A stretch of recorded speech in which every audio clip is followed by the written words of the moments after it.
जितनी मस्जिद बनी है वह सब मंदिर पर ही बनी है। कितने मंदिर तोड़ पर वहाँ मस्जिद बनी है, ऐसी 20,000 की सूची दी है। झगड़ा तो बांग्लादेश की जनता और सरकार का था, तो हिंदुओं पर हमला क्यों, उनकी कत्ल क्यों?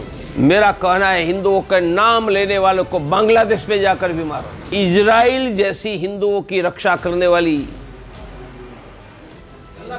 सरकार की इच्छा है। इन्हें पहचानते तो जरूर होंगे, न इनकी पहचान बताने की जरूरत है, न इनका काम। राम मंदिर आंदोलन के दौरान हिंदुत्व के बड़े चेहरों में शुमार किए जाते थे, लेकिन मोदी सरकार के सत्ता में आते ही प्रवीण तोगड़िया धीरे धीरे सीन से आउट होने लगी। लेकिन लगता है अब फिर से बीजेपी को इनकी जरूरत आन पड़ी है, तभी तो 10 दिनों के यूपी दौरे पर पहुंच गए हैं। अपने 10 दिवसीय उत्तर प्रदेश के दौरे पर निकले हिंदू फायर ब्रांड नेता प्रवीण तोगड़िया ने बदायूं में कहा कि देश में जितनी भी मस्जिदें हैं वो सब की सब मुगल काल में मंदिरों के ऊपर बनाई गई हैं। ऐसी करीब 20,000 मस्जिदों का दावा प्रवीण तोगड़िया ने किया है। मेरे भाइयों, 300 वर्ष पहले मानी मुगल सल्तनत थी, तब जितनी मस्जिद बनी है वह सब मंदिर पर ही बनी है। सीताराम गोयल नाम के एक विद्वान ने भारत के डिस्ट्रिक्ट वाइज कितने मंदिर तोड़ पर वहाँ मस्जिद बनी है, ऐसी 20,000 की सूची दी है। ये सभी सूची मैंने भी पढ़ी है। प्रवीण तोगड़िया ने बांग्लादेश हिंसा को लेकर भी बड़ा बयान दिया।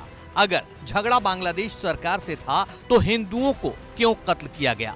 देश में ऐसी सरकार होनी चाहिए जो हिंदुओं को सुरक्षित कर सके और उचित जवाब दे सके। तोगड़िया ने आगे कहा, फिलिस्तीन ने इजराइल के 300 लोगों को मारा तो इजराइल ने उनके 42,000 लोगों को मारा। सीरिया, लेबनान तक घुसकर मारा। ऐसी सरकार देश में होनी चाहिए। बांग्लादेश में हिंदुओं पर जो हो रहा है वह मानवता, न्याय, मानवाधिकार की सभी सीमा का उल्लंघन कर रहे हैं। झगड़ा तो बांग्लादेश की जनता और सरकार का था, तो हिंदुओं पर हमला क्यों, उनकी कत्ल क्यों? मंदिर की मूर्तियां तोड़ रही है और बांग्लादेश की सरकार जिहादियों के कब्जे में है। हम चाहेंगे कि इजराइल सरकार जो कर रही है वह भारत सरकार करे। इजराइल सरकार क्या करती है? एक भी यहूदी नागरिक का दुनिया में कोई नाम लेते हैं तो उनका नामो निशान मिटा देती है। इसलिए इजराइल ने ईरान में जाकर भी मारा है। पैलेस्टाइन में तो 42,000 का नामो निशान मिटा दिया। ये हजारों वर्षों के इतिहास में पहली घटना है। पैलेस्टाइन वासियों ने कितने लोगों को मारा था इजराइल में जाकर? 300। कितनों को मारा? 42,000। लेबनान में जाकर मारा, सीरिया में मारा, यमन में मारा, इवन यूरोप में जाकर मारा है। मेरा कहना है हिंदुओं के नाम लेने वालों को बांग्लादेश में जाकर भी मारो।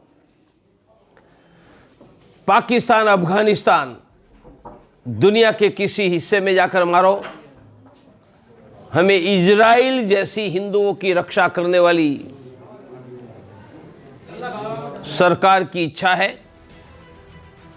प्रवीण तोगड़िया ने पहले तो इजराइल जैसी सरकार की इच्छा जाहिर की, फिर साथ में जोड़ा नरेंद्र मोदी, अमित शाह और राजनाथ सिंह ऐसी भूमिका अदा कर हिंदुओं की रक्षा करेंगे। मेरा विश्वास है कि हमारे नरेंद्र भाई, राजनाथ सिंह, अमित भाई तीनों यह भूमिका अदा करके हिंदुओं की रक्षा करेंगे।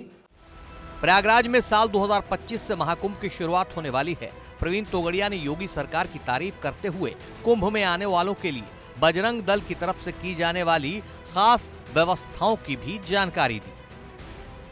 हम बस अड्डे और रेलवे स्टेशन पर प्रयाग में टेंट लगाकर उतरने वालों के रहने की व्यवस्था में मार्गदर्शन और सहयोग दोनों करेंगे। लगभग 35,000 लोगों की हर रोज रहने की व्यवस्था हम करेंगे।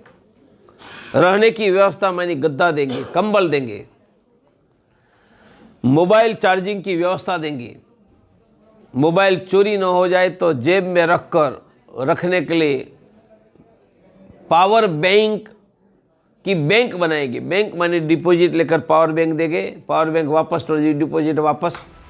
फायर ब्रांड नेता प्रवीण तोगड़िया उत्तर प्रदेश के 10 दिवसीय दौरे पर निकले हैं। इसी क्रम में वो बदायूं जिले के बिलसी नगर पहुंचे थे। उनका दौरा मेरठ तक होगा। अचानक प्रवीण तोगड़िया की यूपी में सक्रियता को 2027 में होने वाले विधानसभा चुनाव से जोड़कर देखा जा रहा है।